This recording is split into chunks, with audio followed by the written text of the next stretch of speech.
I was curious about the concept of emotional repression. What I'm getting from this work is that we have negative emotions and we put out an emotional signature of what we want to create, and every time something comes that goes against that, we change and we go back to our original plan. But if we have somebody with trauma from their past and there's a repression there, they're trying to avoid it, how does that fit in? This type of work parts of it sound like repression and other parts sound like, creation. At what point do we Great question. separate the two? So have you ever heard me say that emotions are bad? Have you? No, emotions are the end product of an experience. So then, do I react in my life? Yep, I do. But the question is, how long are you going to react? That's the real question. Because if you keep that emotional reaction going on for an extended period of time, sooner or later it'll become your identity. And then people say, why are you so bitter? Why are you so frustrated? Why are you suffering so much? And your brain, in that emotion, you're in the emotion, which means you're in the chemical residue of the past, is going to call up the event because you're emotionally connected to it.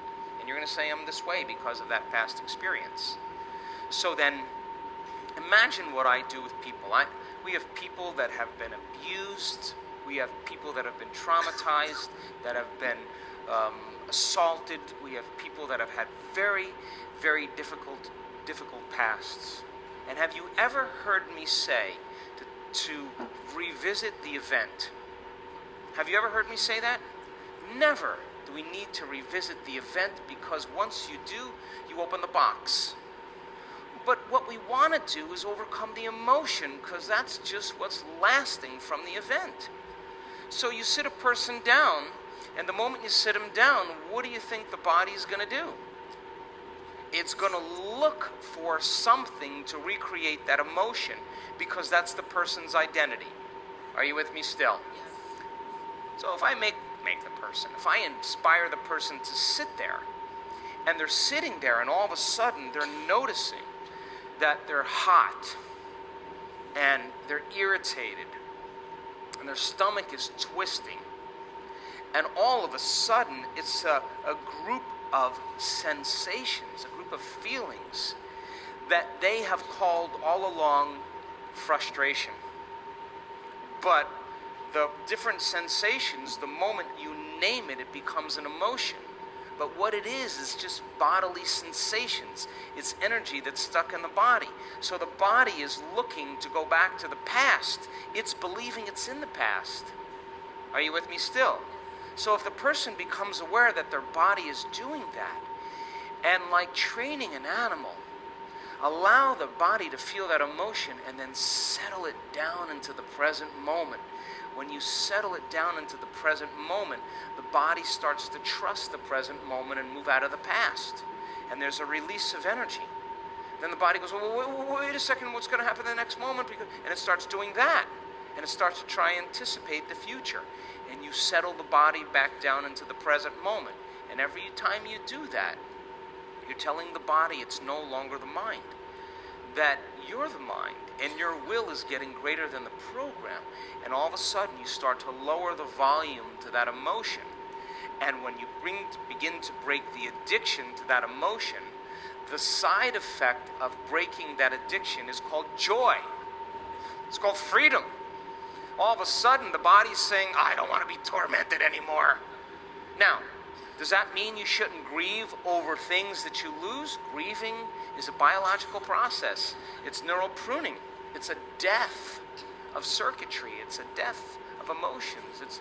It's the absence, a void of something in your life. And that's important, but in grief, sooner or later, you got to come to a greater understanding about death, a greater understanding about loss, a greater understanding so that you can adapt to those conditions.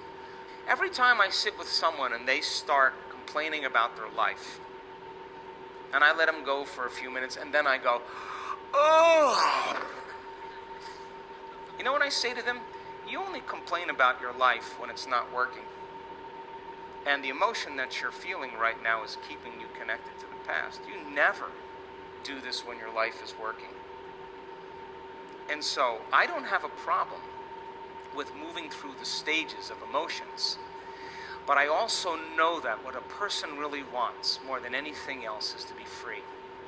People want to be free. And I have witnessed transformation on every culture, on every skin color, every shape, every size, every age. I've witnessed it.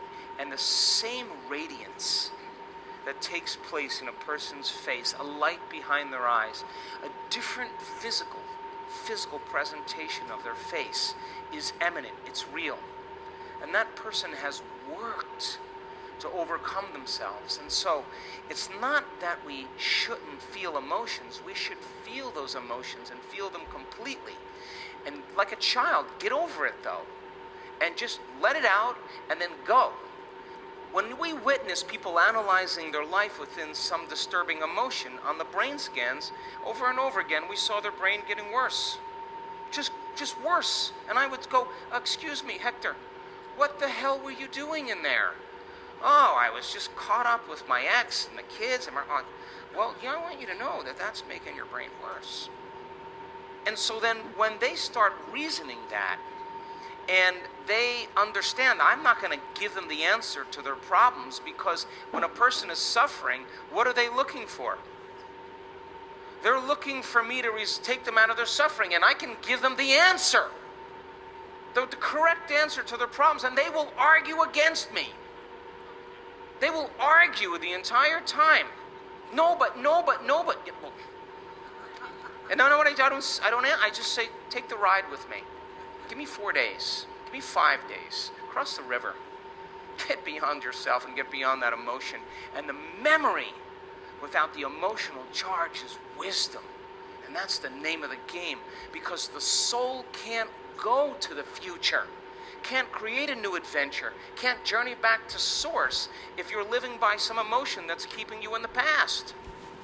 Soul doesn't even know what to dream about. It can't, because it's seeing the future through the lens of the past. So then when the person starts coming up against themselves and they're sitting there and you say you create your reality, all right, well then I'm going to have a thought about what I want, but they can't control their thoughts. That's because their body's influencing their mind. So the only way they're going to begin to liberate energy is to be still and to know that they're God, to be greater than their body. And every time they settle it back into the present moment, they're lowering the volume to that emotion, and now they become the mind, and the body is no longer the mind. And when the body is finally free, they'll see possibilities they never saw before. I've seen it too many times. And all of a sudden, all that person wants to do is be in the present moment and become more happy. They want more of that. But living in guilt or grief or shame or unworthiness. I had someone tell me they lost a loved one the other day. And I said, well, okay. How long have you been grieving? Oh, about a year. Really? Okay, well, suppose it was you that left and you were looking at the person you loved moping around for a year. What would you say to them after a year if you truly loved them? Get over it and have a happy life. I'm doing great. You should make yourself happy. You really love me? Live a happy life. That would be the greatest testament of love for each other. Because if you're suffering, then you're making this hard on me. And so then we always have to update our versions about reality, because it's the only way that we adapt. Don't believe everything you've read or heard. It just may not be the truth. There's always a greater truth that you and I can begin to investigate. Surely someone in eternity has had a similar problem as you and I, and they've gotten beyond it. Yes or no? So study that person. You want to be wealthy? Study wealthy people. Don't just have some panacea that you're just going to get wealthy. Read about wealthy people and find out that they lost everything and failed miserably 20, 50 times. But what they had as a characteristic, a quality in their personality, is they were persistent. And they kept changing, and they kept forgiving and letting go of the past and kept going. And sooner or later, they ran into it. And when they had all the money they wanted, it was never about the money. It was just about that they could prove to themselves that they can do it. And you and I are no different than that. But if you can't create a future because of some emotion that keeps you in the past, you're going to have to square off with that emotion. And when you sit down and your body has all those physical sensations and it's getting vigilant and it wants to get up and it wants to move and you're just going, wow, and you're settling it down and you're working with it, you got to agree with me that something greater in you is climbing out of that body. Something greater in you is awakening. And when you're able to overcome those emotions, truly break the addiction, don't you know that you'll return back to your life and face the person that betrayed you? And you will see a part of yourself that you used to be that you no longer are, and you're not going to have anything else but love for them. In fact, you're going to have compassion for them because you're going to realize how stuck they are, and you're liberated and free. True forgiveness is when you take your attention off somebody because you've overcome the emotion, and that gives them permission to show up differently in your life because you freed yourself and you freed them. And all of a sudden, reality begins to unfold in mysterious ways, and that person shows up and says, forgive me. I was so wrong, and you're over it already.